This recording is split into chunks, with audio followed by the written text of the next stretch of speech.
나는 경상남도의 작은 마을에서 자랐다. 그 마을은 산으로 둘러싸여 있어 밤이 되면 몹시도 어두웠다. 어릴 적부터 그곳에 살면서 별다른 사건은 없었다. 하지만 고등학교 2학년 여름방학 때 마을에서는 이상한 소문이 돌기 시작했다. 마을 뒷산에 있는 오래된 폐가에서 누군가의 울음소리가 들린다는 것이다. 처음엔 누군가의 장난인 줄 알았지만 시간이 지나면서 점차 더 많은 사람들이 그 소리를 듣게 되었다고 했다. 호기심 많은 나는 친구 2명과 함께 그 폐가를 탐험해보기로 했다. 그것은 우리가 방학을 무료하게 보내지 않으려는 일종의 모험심 때문이었다. 여름 방학 중 한밤중에 출발하기로 결정하고 각자 손전등과 간식을 챙겼다. 부모님께는 마을 친구 집에 간다고 거짓말을 하고 나왔다. 폐가는 산 중턱에 있었고 근처에는 나무가 빽빽하게 들어차 있어 길을 헤맬까 걱정되었다. 다행히 달빛이 밝아서 조심스럽게 길을 찾을 수 있었다. 그런데 폐가에 다가갈수록 이상한 느낌이 들었다. 마치 누군가 우리를 지켜보고 있는 듯한 섬뜩한 기운이었다. 건물은 오랫동안 방치된 듯 보였다. 문은 썩어가고 있었고 창문은 대부분 깨져 있었다. 울음소리가 들린다는 이야기는 아마도 바람소리거나 동물이 낸 소리일 거라며 서로를 안심시키고 안으로 들어갔다. 내부는 거미줄과 먼지로 가득했고 낡은 가구들과 쓰레기가 여기저기 널브러져 있었다. 처음에는 별다른 것이 없었다. 우리는 그저 폐가 내부를 탐험하며 옛 흔적들을 구경했다. 그러다 갑자기 뒤쪽 방에서 이상한 소리가 났다. 마치 철컥하는 소리였다. 그 소리의 방향으로 손전등을 비추자 희미하게 보이는 그림자가 스쳐 지나갔다. 순간 우리 모두 숨이 멎을 듯 놀랐다. 하지만 이왕 온 거 끝까지 확인해보자고 서로를 다독였다. 조심스럽게 그 방으로 다가가자 그 소리는 다시 들리지 않았다. 하지만 방 안에서는 식은땀이 흐를 정도로 차가운 공기가 느껴졌다. 어떤 이유에선지 방 안에서는 물기가 뚝뚝 떨어지는 소리와 함께 먼지 쌓인 바닥에 뚜렷한 발자국이 찍혀 있었다. 소리가 난 쪽으로 더 가까이 다가갔을 때 갑자기 한 친구가 소리쳤다. 손전등 불빛 속에 벽에 걸려있는 오래된 사진 한 장이 있었는데 그것은 낡은 액자에 끼워져 있었다. 사진 속 사람들은 오래전 이 집에 살았던 가족인 듯 보였다. 하지만 이상한 것은 그들이 웃고 있는 모습이 아니라 그들의 눈이 전부 검게 칠해져 있었다는 것이다. 갑자기 등 뒤에서 쿵소리가 나서 뒤를 돌아보니 다른 친구의 손전등이 떨어져 있었다. 친구는 하얗게 질린 얼굴로 아무 말 없이 문 쪽을 가리키고 있었다. 나도 그 방향을 살폈지만 아무것도 보이지 않았다. 공포심이 커져가기 시작했고 우리는 서둘러 그곳을 빠져나오기로 했다. 어두운 숲길을 다시 걸어 마을로 돌아오면서 셋 다 아무 말도 하지 않았다. 집에 돌아온 이후로도 그날의 경험은 머릿속에서 지워지지 않았다. 그날 이후로 마을 사람들에게 이 이야기를 전했지만 대부분은 그냥 아이들 장난으로 치부했다. 그렇지만 불가사의한 소문은 계속해서 돌았고 그 폐가는 여전히 마을 사람들 사이에서 금기시되는 장소로 남아있었다. 몇 년 뒤 대학을 다니느라 크게 신경 쓰지 않고 지내던 어느 날 마을에 크게 홍수가 난 적이 있었다.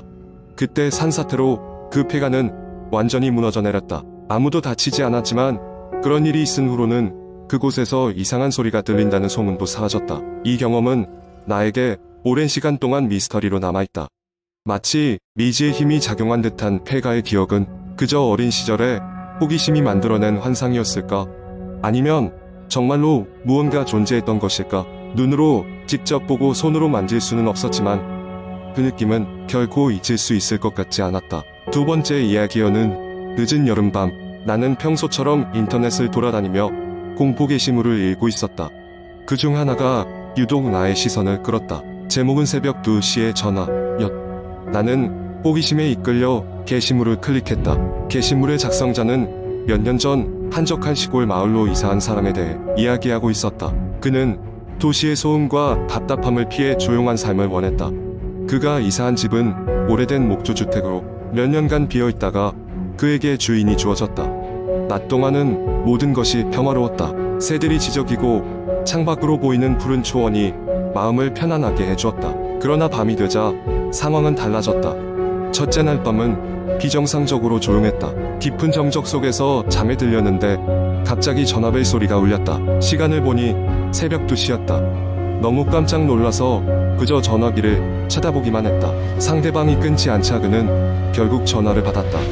하지만 전화기를 통해 들린 소리는 이상하게도 거친 숨소리뿐이었다. 그는 잠시 멈칫하다가 그냥 전화를 끊었고 다시 오지 않기를 바라며 잠자리에 들었다. 하지만 그 다음날 밤에도 정확히 같은 시간에 전화가 걸려왔다. 이번에도 그는 용기를 내어 전화를 받았지만 빌어먹을 숨소리만 들릴 뿐이었다. 이상한 생각이 들어 수화기를 내려놓고 그는 가까운 이웃에게 이 사실을 털어놓았다. 이웃은 그를 이상한 눈으로 쳐다보며 말을 아꼈지만 그날 저녁 마을의 작은 바에서 술을 한잔하며 조심스럽게 그에게 충고했다. 새벽 2시에 전화라니 우리 마을에서는 흔한 일이 아닌데 혹시 그 집에 대해 못 들었나요?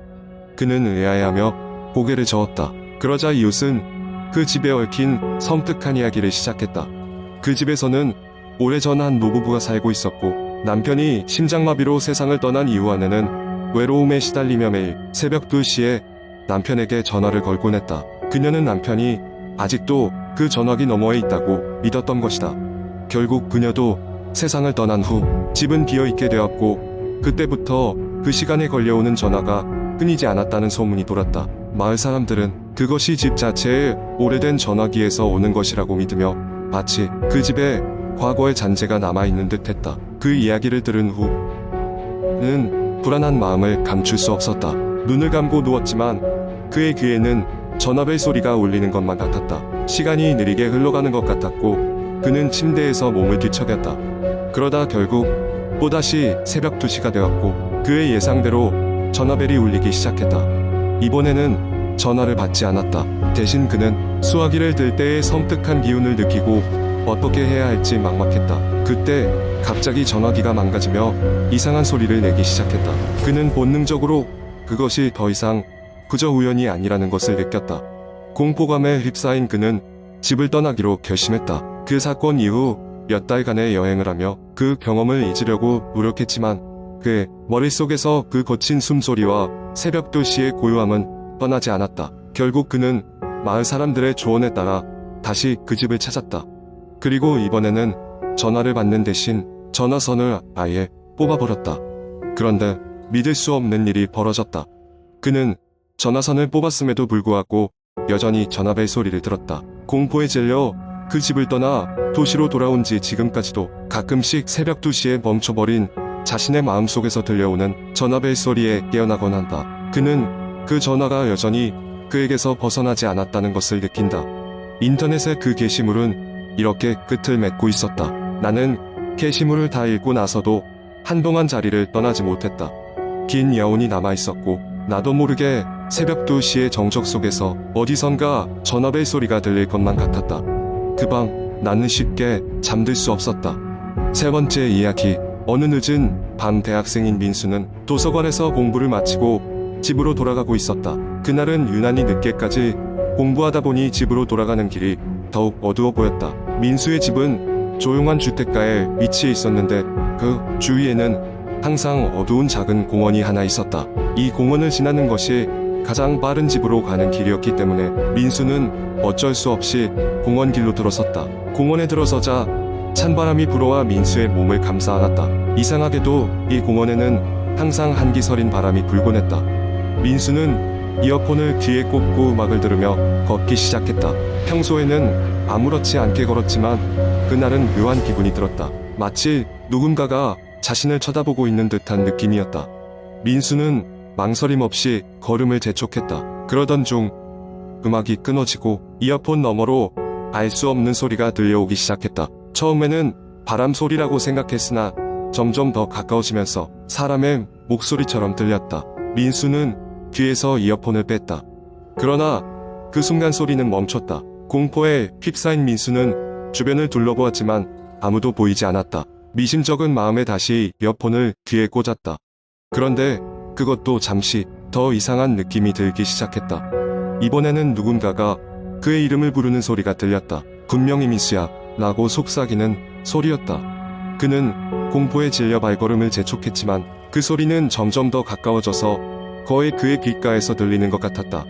민수는 참지 못하고 이어폰을 확 떼버렸다. 주변은 그저 고요했으며 아무런 소리도 들리지 않았다. 갑자기 그의 등 뒤에서 낙엽을 밟는 소리가 났다. 그는 순간적으로 뒤를 돌아보았지만 여전히 아무도 없었다. 민수는 가슴이 쿵쾅거렸고 이성을 잃을 지경이 되었다. 그는 도망치듯이 공원을 빠져나오기 위해 달리기 시작했다. 민수가 공원 출구에 거의 다다랐을 때 등 뒤에서 차가운 기운이 느껴졌다. 그 기운은 서서히 가까워졌고 끔찍한 한기가 그의 척추를 타고 흐르는 듯했다. 마침내 공원을 빠져나온 민수는 아파트 단지 쪽으로 달려갔다. 아파트 입구에 다다랐을 때 등 뒤의 기운이 사라진 것을 느낄 수 있었다. 이상한 일이 계속되는 가운데 민수는 의심스럽지만 엘리베이터를 타고 집으로 올라갔다. 그리고 문을 열고 들어간 순간 그의 눈앞에 끔찍한 광경이 펼쳐졌다. 거실 소파에 앉아있는 것은 바로 그의 얼굴과 똑같은 누군가였다. 그 존재는 민수를 바라보며 음산한 미소를 지으며 말했다. 이제 끝났어.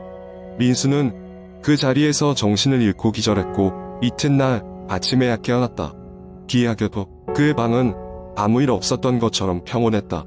그러나 그날 이후로 민수는 공원 근처에 가지 않게 되었고 그 끔찍한 하룻밤의 기억은 오래도록 그를 괴롭혔다. 그리고 그는 아직도 때때로 돌아오는 그 음산한 목소리를 가끔씩 듣곤 했다.